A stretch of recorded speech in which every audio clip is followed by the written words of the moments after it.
India live TV, सच सबसे आगे। दोस्तों, इजराइल फिलिस्तीन युद्ध में अब एक नया मोड़ आया है। वो नया मोड़ यह है कि रूस की सेना के जो सैनिक हैं उनकी एक एंट्री हुई है, जिसके बाद एक हंगामा सा खड़ा हुआ है। एक वीडियो सोशल मीडिया के ऊपर आया है, एक वीडियो जारी किया है जिसमें रशियन ट्रूप्स जो हैं, जो रूस के सैनिक हैं, वो गोलान हाइट्स के इलाके में पाए गए हैं तैनात। और ये पूरा का पूरा मामला गोलान हाइट से जुड़ा है, यूनाइटेड नेशन के एक रेजोल्यूशन से जुड़ा हुआ है। गोलान हाइट जो इलाका है वो इजराइल और सीरिया की बॉर्डर के ऊपर है।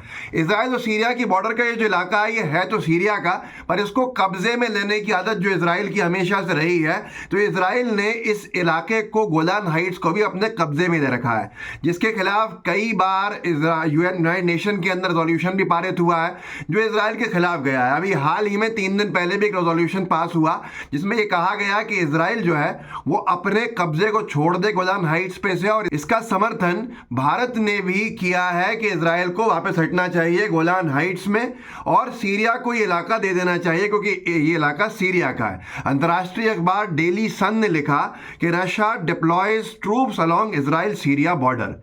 इजराइल और सीरिया की जो सीमा है उस पर रूस ने अपने सैनिक जो हैं वो तैनात किए हैं, जिसके बाद से पूरा का पूरा इलाका जो है उसमें एक हलचल सी है, और अंतर्राष्ट्रीय स्तर पे भी हलचल सी है कि क्या ये इजराइल के खिलाफ युद्ध में आने की रूस की एक चाल है, क्या ये रूस का एक तरीका है। क्योंकि इजराइल को बार बार निंदा कर चुका है रूस, और बार बार इजराइल के खिलाफ अपना मत जो है रूस रख चुका है। डेली सन ने क्या क्या लिखा है आगे वो आपको थोड़ा समझा देता हूँ, लेकिन ये पूरा मामला मैं आपको जो बता रहा था कि यूनाइटेड नेशन के रेजोल्यूशन से जुड़ा हुआ है, वो ऐसे है कि यूनाइटेड नेशन में एक बार फिर से वो रेजोल्यूशन आया जिसमें ये कहा गया कि भाई गोलान हाइट से रूस को हटना चाहिए पीछे, और उसके माफ़ कीजिएगा, इजराइल को हटना चाहिए पीछे। और इजराइल के इस पूरे के पूरे मामले के में इजराइल के खिलाफ सर्वाधिक देशों ने वोट दिया, और उसके बाद से ये वीडियो आ गया। डेली सन ने आगे लिखा है कि जो रशिया के सोल्जर्स हैं उन्होंने इजराइल का जो नरसंहार चल रहा है गाज़ा में, उसको रोकने के लिए अपना मत भी रखा है, डिमांड भी करी है पहले से, और एक वीडियो जारी किया है जो गोलान हाइट्स के पास का है। जो वीडियो पब्लिश किया है वो रशियन टुडे ने किया है। रूस का एक लीडिंग मीडिया ऑर्गेनाइजेशन है, और इसमें इस वीडियो के अंदर रूसी सैनिक जो हैं वो गोलान हाइट्स के पास दिख रहा है। टर्की न्यूज़पेपर.com ने भी इसको ब्रेक किया है। और ये साफ समझ में आ रहा है इस वीडियो के अंदर, डेली सन लिखता है कि ये वीडियो रशियन सोल्जर्स ने बनाया है, और ये क्लियर मैसेज है इजराइल के खिलाफ, और इजराइल को क्लियर मैसेज है। जो वीडियो के अंदर सवाल खड़ा होता है वो सवाल खड़ा होता है रशियन फ्लैग का, कि रशियन फ्लैग, रशियन सोल्जर्स और मिलिट्री फ्रंट, ये सारी की सारी चीज़ें वहाँ मौजूद हैं। और इस वीडियो ने एक बार फिर से ये बात ला के रख दी है। इन्होंने लिखा है कि however the video also brought to mind that Russia could enter the game at any moment, कि रूस किसी भी वक्त इस पूरे के पूरे युद्ध में आ सकता है। अगर रूस इस युद्ध में आता है तो नुकसान जो है वो सीधे तौर के ऊपर इजराइल का है, क्योंकि एक दुनिया की ताकतवर जो सेना है यूएस की, वो इजराइल के साथ फ़िलिस्तीन के खिलाफ है, और फ़िलिस्तीन के साथ रशिया, ईरान की सेनाएं जो बड़ी ताकतवर सेनाएं मानी जाती हैं वो पहले से हैं ज़रूर, लेकिन रशिया का पूरे के पूरे युद्ध में साफ तौर के ऊपर हस्तक्षेप करना, एंटर होना, ये बहुत सारी चीज़ों को परिवर्तित कर देगा और बहुत कुछ सामने आ जाएगा। अच्छा, इससे पहले जो सीरिया के डमस्कस एयरपोर्ट को इजराइल ने बॉम्बार्डमेंट से अनऑपरेशनल किया था, उसके ऊपर रशिया ने निंदा भी करी थी।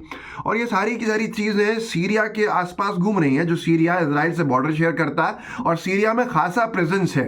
किसका? सीरिया में खासा प्रेजेंस है रशिया का। अब रशिया का इस तरफ से आना बहुत सारी चीज़ों को इशारा करता है।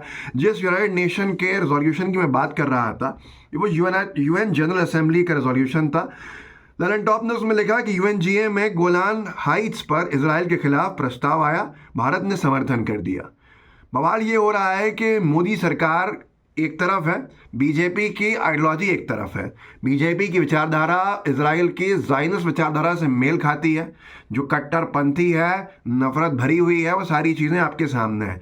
लेकिन क्योंकि बीजेपी के नेता सत्ता में बैठे हुए हैं, तो सत्ता जो होती है और जो भारत का के विचार हैं वो इजराइल से मेल नहीं खाते हैं। तो ऐसे में जब बयान कितने ही दे लें, लेकिन इनको विरोध करना पड़ता है इसराइल का जाके यूनाइटेड नेशन में इसराइल की नीतियों का, क्योंकि सारे सभ्य देश लगभग वहाँ समर्थन उसका कर रहे होते हैं, उस प्रस्ताव का जो इसराइल के खिलाफ आया होता है। खैर ये 3 दिन पहले ही डाला था। न्यूज़ 18 ने भी अपने शो में लिखा कि रशिया ने सीरिया सीमा पर सैनिकों की तैनाती की, यूएन ने इसराइल से गोलान हाइट्स से हटने का आह्वान किया। ये जो एक तस्वीर मैंने लगाई है यहाँ पर, क्रक्स इस पर लिखा हुआ है, ये रूसी सैनिक हैं जो गोलान हाइट्स के पास देखे गए हैं और यहीं से ये तस्वीर जारी की गई है। अब युद्ध के इतने करीब, युद्ध के इलाके के इतने करीब रूसी सेना का प्रेजेंस, ये बहुत सारी चीज़ें बताता है। पास टुडे करके एक न्यूज़ एजेंसी है, उसने लिखा है, अंग्रेज़ी का हिंदी अनुवाद है ये, गोलान हाइट पर रूस की एंट्री इसराइल के लिए अहम संदेश, क्या इलाके का मानचित्र बदलने वाला है। तुर्क मीडिया ने मंगलवार को अवैध अधिकृत गोलान हाइट्स के पास रूसी सैनिकों की मौजूदगी और उसके द्वारा ज़ायनी शासन को महत्वपूर्ण संदेश भेजने की सूचना दी है। तो ये सारी की सारी चीज़ें जो हैं वो साफ तौर पर बता रही हैं कि ये युद्ध जिसमें युद्ध विराम हुआ था, जहाँ एक तरफ फ़िलिस्तीन कह रहा है कि वो इजरायली सैनिकों को छोड़ने को तैयार है बदले में अपने फ़िलिस्तीनी कैदियों के, तो बहुत सारी चीज़ें फिर से इशारा कर रही हैं कि इजराइल के लिए युद्ध इतना आसान नहीं है जितना वो समझ रहा। ये मानता हूँ 15,000 से अधिक लोगों को इजराइल मार चुका है बर्बरता के साथ, तब भी अमेरिका जैसा देश उसके साथ खड़ा हुआ है। बच्चों को कितना ज़्यादा संख्या के अंदर मारा है ये तो शायद हम कल्पना भी नहीं कर सकते। आंकड़े 6,000 6,500 कह रहे हैं बच्चों का, लेकिन मुझे लगता है कि ये बहुत कम आंका जा रहा है। ये सारी परिस्थितियां जो बनी हैं ये कहीं ना कहीं एक बड़े विश्व युद्ध की तरफ इशारा करती हैं, जिसका एक ही हल है, वो है युद्ध विराम परमानेंट। और जो भी वॉर क्राइम्स नेतन्याहू ने किए हैं उसके लिए उनको सज़ा मिलनी चाहिए, कम से कम जांच बैठनी चाहिए और अंतर्राष्ट्रीय क्रिमिनल कोर्ट अपनी गंभीरता से इसके केस की पैरवी कराए और आगे के कदम उठाए ताकि कहीं ना कहीं न्याय में लोगों का भरोसा बन सके। इस वीडियो को आगे बढ़ाइएगा, लोगों को आप जागरूक कर सकते हैं, कीजिए। व्हाट्सएप ग्रुप्स में आपके पास कई सारे ग्रुप्स होंगे, कई सारे साथी होंगे, उनके साथ साझा कीजिएगा और जितने लोगों तक मेरे कंटेंट को आगे बढ़ा सकते हैं बढ़ाइएगा। मैं हर बात जो कहता हूँ वो किसी न किसी रिलायबल सोर्स से कहता हूँ और किसी न किसी आधार पर कहता हूँ। हवाई बातें करना मेरा काम नहीं है, आप बेधड़क होकर इसे आगे बढ़ा सकते हैं। इस वीडियो को शेयर करने के बाद लाइव टीवी को ज़रूर सब्सक्राइब कीजिएगा ताकि कहीं ना कहीं आप जागरूकता फैलाने में अपना योगदान दे सकें।